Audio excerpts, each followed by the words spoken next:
નમસ્કાર દર્શક મિત્રો, આપ નિહાળી રહ્યા છો સાઈ ગ્રુપ મીડિયા હાઉસ દ્વારા સંચાલિત નવસારી લાઈવ અને ઝટપટ ન્યૂઝ। પહેલાં એમ હતું કે કદાચ નગરપાલિકા છે અને નગરપાલિકાની અંદર જે નગરસેવકો છે પોતાના સ્વાર્થ માટે કામ કરતા હશે એ પ્રશ્નાર્થ હતો, કરતા હતા કે નહીં એ તો હવે રામ જ જાણે।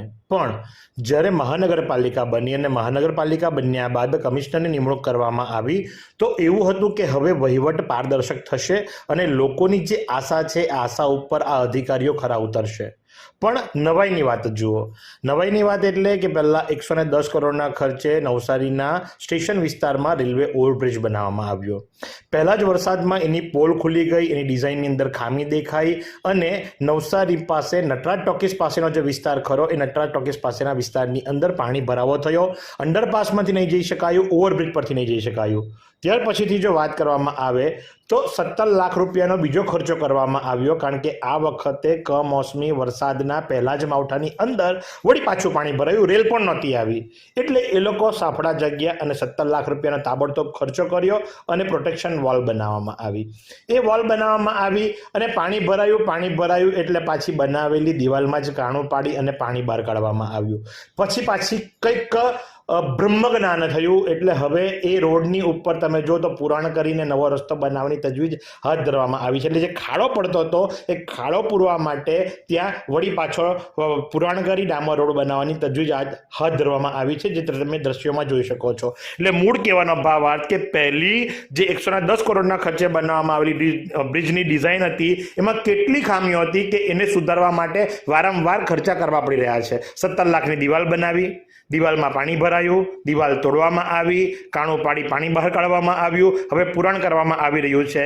એટલે સોનાનો હાર બનાવો અને પછી જ્યાં પણ જરૂર પડે ત્યાં લોખંડની ખીલ્લી મારવી અને લોખંડને પણ સોનામાં પરિવર્તિત કરી અને લોખંડનો સોનાના ભાવમાં ગણી લેવું, કદાચ આવું ચાલી રહ્યું છે? આ આમ જનતાના સવાલો છે, વેધક સવાલો છે। ચાલો, આટલું પત્યું। પ્રકાશ ટોકીઝ પાસેનું જે ગન્નાળું હતું એ ગન્નાળાની અંદર નવા બ્લોક બેસાડવામાં આવી રહ્યા છે, માટે ગન્નાળું બંધ કરવામાં આવ્યું છે। એની આગળ નવું ગન્નાળું બનાવવામાં આવ્યું જે સહડેરી પાસે ફૂટે છે। હવે ત્યાં તમે આ સળિયા જો કે જેમાંથી પાણી અંદર જવું જોઈએ એના માટે સળિયાવાળી જાળી બનાવવામાં આવી છે।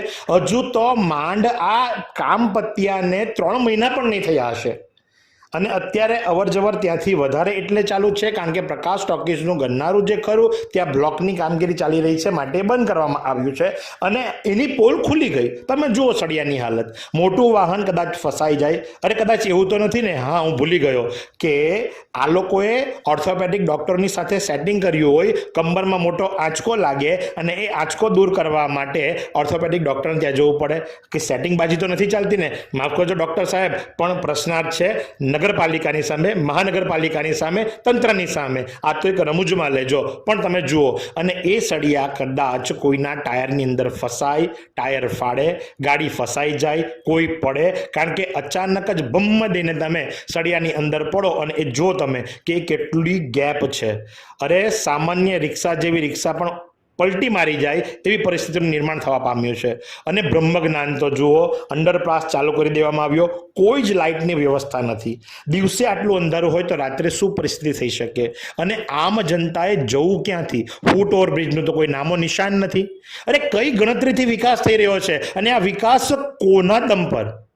એ ભોળી પ્રજા, એ સામાન્ય પ્રજા કે જે વેરા માટે વલખા મારતી હોય, 10% રિબેટ મળે એના માટે વહેલી વ્યવસ્થા કરી અને વહેલો વેરો ભરતી હોય, અને એની સાથે આવી મસ્તી કરવી, આવી મજાક કરવી? જરાક તો વિચાર કરો। માફ કરજો, પણ હાલ મહાનગરપાલિકા પાસે આવી આશા તો ન જ હતી, કારણ કે ઉચ્ચ અધિકારીઓનો કાફલો ખડકી દેવામાં આવ્યો। એક કમિશનર, 2 ડેપ્યુટી કમિશનર અને નવા લોકોની ભરતી કરવામાં આવી, ભણેલા ગણેલા લોકોની ભરતી કરવામાં આવી, અને આવો વહીવટ થવાનો હોય તો એ કોના પાપે? જનતા માંગે છે જવાબ। સાહેબ, આ ભોળી જનતા છે, કચડાયેલી જનતા છે, પણ જે દિવસે એનો રોષ ફાટશે ને, સંતાવા માટે કોઈ જગ્યા નહીં મળે। ધ્યાન આપો, સરખું કામ કરાવો। 110 કરોડનો બ્રિજ, ત્યાર પછી 17 લાખની દિવાલ, હવે એને ખબર નહીં આ નવા રસ્તા પાછળ કેટલા વાપરવામાં આવશે।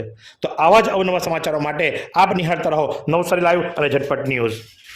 આ સુંદર સૃષ્ટિને નિહાળવા માટે હજારો લોકો પાસે દ્રષ્ટિ નથી અને એ ત્યારે જ શક્ય બને જ્યારે કોઈ ચક્ષુદાન કરે. તો તમારા સ્વજનો સાથે મળી એક સુનિશ્ચય લઈએ. ચક્ષુદાનને પરિવારની પરંપરા બનાવીએ. Visit Sant Punit Chakshu bank, Rotary eye institute Navsari. Call 7069006329.